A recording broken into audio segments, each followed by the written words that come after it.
The door creaked open and my heart stopped. Moonlight sliced through the blinds, carving shadows across my bedroom floor. And there she was, Lily, my stepsister, standing in the doorway like a ghost I'd been dreaming of for months. Her silhouette trembled, and I knew in that breathless moment, nothing would ever be the same. I was 19, Emma, a college freshman who thought she had life figured out, until Lily moved into our house 6 months ago. Our parents' whirlwind marriage had thrown us together, two strangers bound by a shared address in suburban Chicago and a tangle of unspoken tension. Lily was 20, a year ahead of me at the same community college, with eyes like storm clouds and a laugh that could unravel me. She was bold, unapologetic, the kind of person who walked into a room and made everyone else feel like they were trespassing. Me? I was the quiet one, always sketching in my notebook, hiding behind my chestnut bangs and a nervous smile. But when Lily looked at me, I felt seen, too seen. That night I was supposed to be asleep, my history textbook splayed across my chest.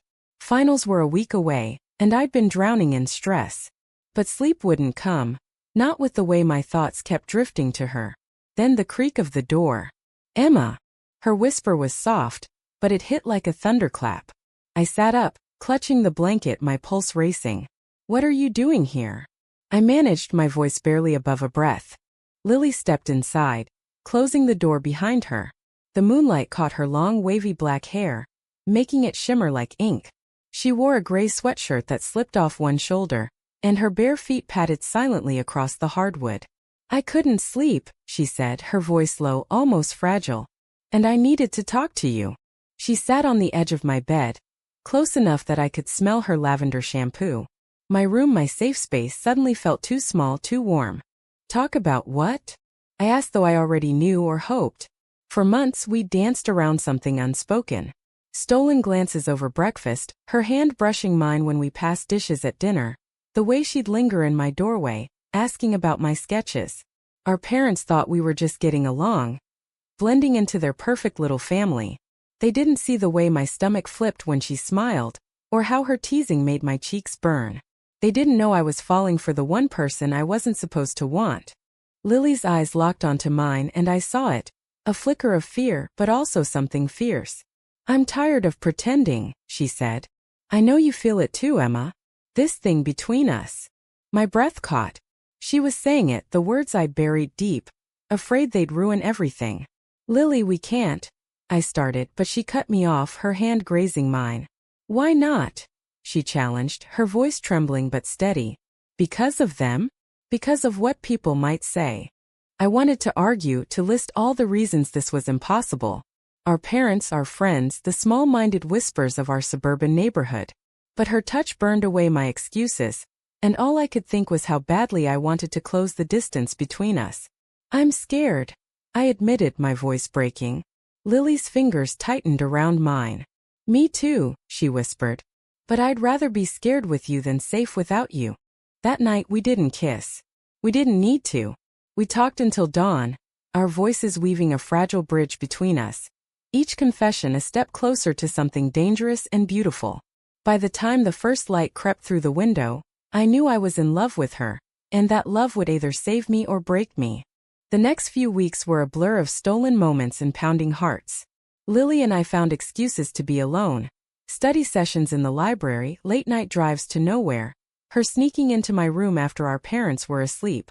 Each touch, each shared laugh, felt like a rebellion against the world. But the world was closing in. Our parents, blissfully unaware, kept pushing us to bond as sisters. "You two are so close," Mom would say, beaming, as Lily and I exchanged a glance that said too much. At college, we were careful, keeping our distance in public. But rumors spread like wildfire in a small town. A classmate caught us holding hands behind the art building, and by the next day, whispers followed me down the hall. "Are they, you know?" I overheard in the cafeteria, and my stomach twisted. Lily just laughed it off, her defiance a shield, but I saw the worry in her eyes. One night, we drove to a quiet park on the edge of town, the kind of place where the stars felt closer than the judgment of others. We sat on a blanket, sharing a thermos of coffee, the air crisp with autumn. "What are we doing, Lily?" I asked, my voice heavy. "We can't keep hiding forever." She leaned her head on my shoulder, her warmth grounding me. "We'll figure it out," she said. "We just need time." But time wasn't on our side. At home things were unraveling. Dad started noticing how often we were together, how Lily's door was always closed when I was in her room. One evening he cornered me in the kitchen. "Emma, is something going on with you and Lily?" His tone was sharp, suspicious. I froze, my heart hammering. "We're just close," I stammered, hating how weak I sounded. He didn't push, but his eyes lingered, and I knew he wasn't convinced. Lily, meanwhile, was fearless, or at least she pretended to be. She started leaving notes in my sketchbook, little drawings of hearts with our initials. "You're my muse," she'd whisper, and I'd melt, even as fear gnawed at me. What if our parents found out? What if they kicked us out? I'd heard stories of kids disowned for less, and our town wasn't exactly a beacon of acceptance. One night everything exploded. We were in my room, Lily sprawled across my bed, reading one of my poems aloud in her teasing melodic voice. I was laughing, trying to snatch the notebook back, when Mom burst in without knocking. Her face went from confusion to shock as she saw us, too close, too comfortable. "What the hell is this?" she demanded, her voice shaking. Lily sat up, her jaw tight, but I couldn't speak. The air felt like it was suffocating me. "Emma, Lily, explain yourselves. Now." Lily tried to deflect, her voice calm but firm. "We're just hanging out, Karen." But Mom wasn't buying it. She stormed out, slamming the door, and I heard her whispering furiously to Dad downstairs. That night, I cried myself to sleep, Lily's hand in mine, both of us knowing the storm was only beginning. The house became a battlefield. Mom and Dad sat us down the next morning, their faces a mix of anger and betrayal. "This isn't right," Dad said, his voice low but cutting. "You're sisters." The word felt like a slap, twisting something beautiful into something shameful. Lily didn't flinch. "Stepsisters," she corrected, her eyes blazing. "And we're adults. We get to decide who we love." I wanted to be as brave as her, but I was crumbling. Mom's tears, Dad's clenched fists, they were tearing me apart. "You're confusing each other," Mom said, her voice desperate. "This is a phase. You'll ruin your lives if you keep this up." I wanted to scream that it wasn't a phase, that Lily was the only thing that made sense in my chaotic world, but the words wouldn't come. They gave us an ultimatum. Stop whatever we were doing or leave. Lily stood up, her chair scraping the floor. "Then we'll leave," she said, and my heart lurched. I grabbed her hand, pleading with my eyes. I wasn't ready to lose my family, my home. But Lily's resolve was unshakable. "I'm not giving you up, Emma," she whispered later when we were alone. "Not for them, not for anyone." We started planning in secret. Lily had some savings from her part-time job at a coffee shop, and I had a little from my summer gig at the bookstore. We talked about moving to the city, finding a cheap apartment, starting over where no one knew us. But the fear was always there. A shadow we couldn't outrun. What if we couldn't make it? What if love wasn't enough? College, things got worse. The rumors had spread, and now people stared openly, some with curiosity, others with disgust. A group of guys in my art class started making crude jokes, and I stopped going to lectures. Lily, ever the fighter, confronted one of them in the hallway, her voice sharp enough to cut glass. "Say it to my face," she dared, and they backed off, but the damage was done. We were outcasts, and it hurt more than I'd expected.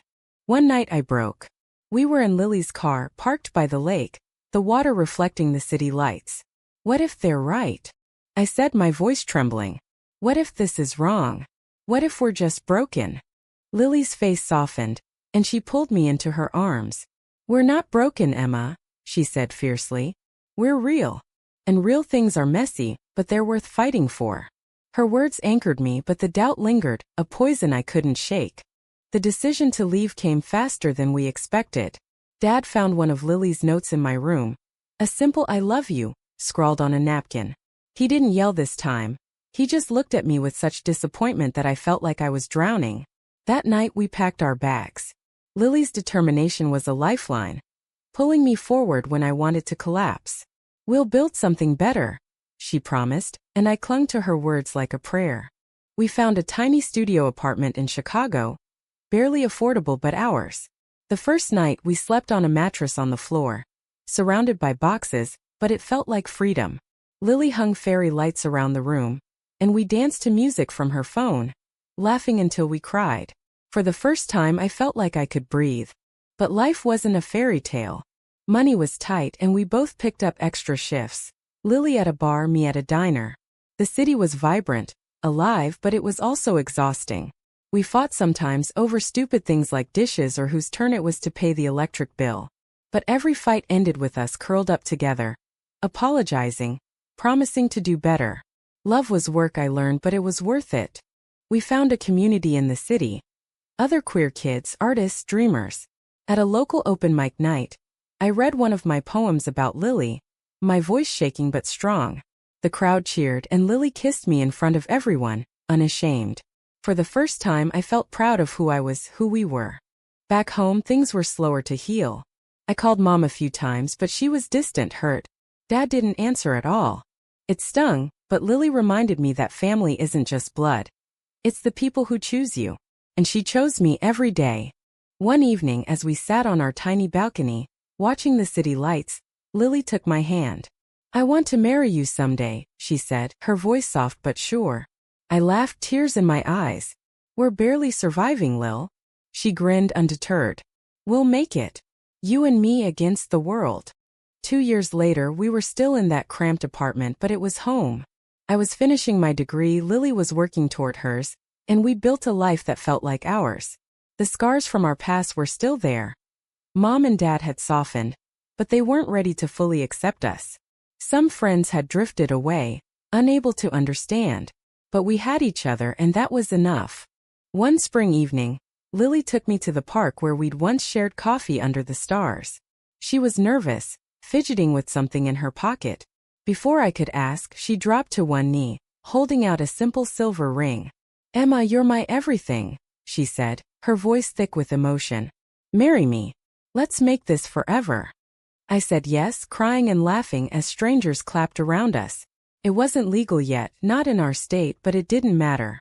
We were promising ourselves to each other, and that was bigger than any law. Looking back, I see how far we came. Love didn't erase the pain, the fear, or the judgment, but it gave us the strength to face it. Lily taught me that love isn't just a feeling. It's a choice, a fight, a promise to keep showing up. We weren't just stepsisters who fell in love. We were two people who chose to build a life together, against all odds. Our story isn't perfect, but it's ours.